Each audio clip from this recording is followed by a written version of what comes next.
Welcome to Share Talk, the only podcast where investors come first.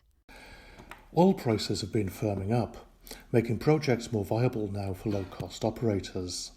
It's still difficult for many, but some can make it work at these levels. More importantly, for those involved in the stock market, it injects confidence and share prices are starting to perform. Not all, though. PetroTal now has collapsed, as I expected it eventually would.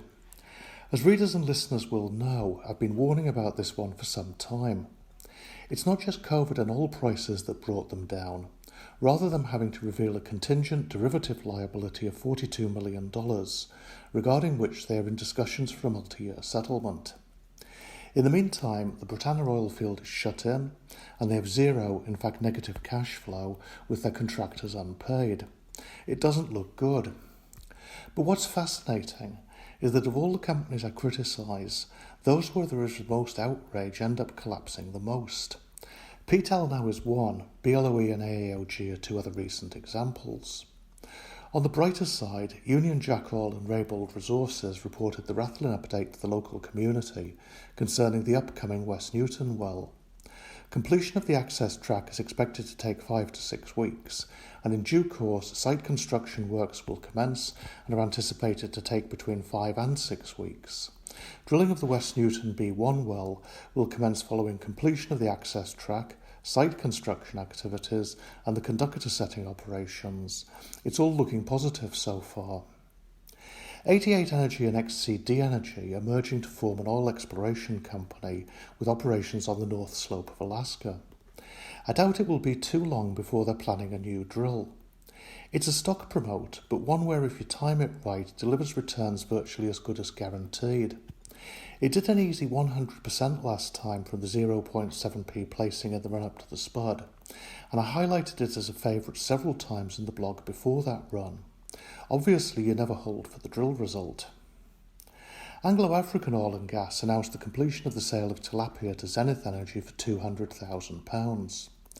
AAOG now is a shell and has 6 months to do some kind of transaction. Either they'll put some old failed project into it or perhaps something new.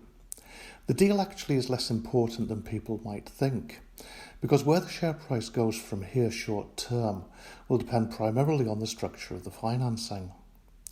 What is more or less certain, though, is that even in its new form renamed with a new deal, new investors will end up losing 95% plus of their investments, just as I warned they would last time. Jersey Oil and Gas announced final results. Net discovered and recoverable resource estimates have increased to more than 120 million barrels of oil equivalent. Their year-end cash position was £12.3 million with no debt, and they're fully funded through concept selection until at least the end of 2021. With a market cap of £15 million, it's not expensive for those who like these types of companies. Predator Oil and Gas announced final results. The main upcoming project is their Morocco well, in respect of which they remain drill-ready, awaiting the lifting of COVID restrictions. They're financed for that, having conducted a placing at 4p, significantly more than the current share price. But the last convertible loan note conversion was done at 1.329p, and there's a lot more outstanding still to be converted. It could be profitable, but it's one to be careful about. Aminex issued a farm-out update. $2.2 million taxes need to be paid before the farm-out can be approved. To that end, they've arranged a further loan to cover it. Whether this will be the end of the bureaucratic hurdles remains to be seen, but if they can pull it off, there could be some significant rewards here. Now, if you want to know how to avoid disaster and losses with many of these companies, and at the same time learn my methods for making money in the markets, which perhaps are a little different to most, it's all in the special trading course where I've just finished writing the final part. I've written down all my observations about these markets and companies, the issues with the bad ones, and how to make money with those that look certain to perform. I think most, even those with experience, will find it useful. In fact, I'm certain that it will be really helpful. So for a limited time, you can receive the first part of the trading course for free. Read it, see what you think, and if it's not for you, you can cancel with the click of a button and pay nothing.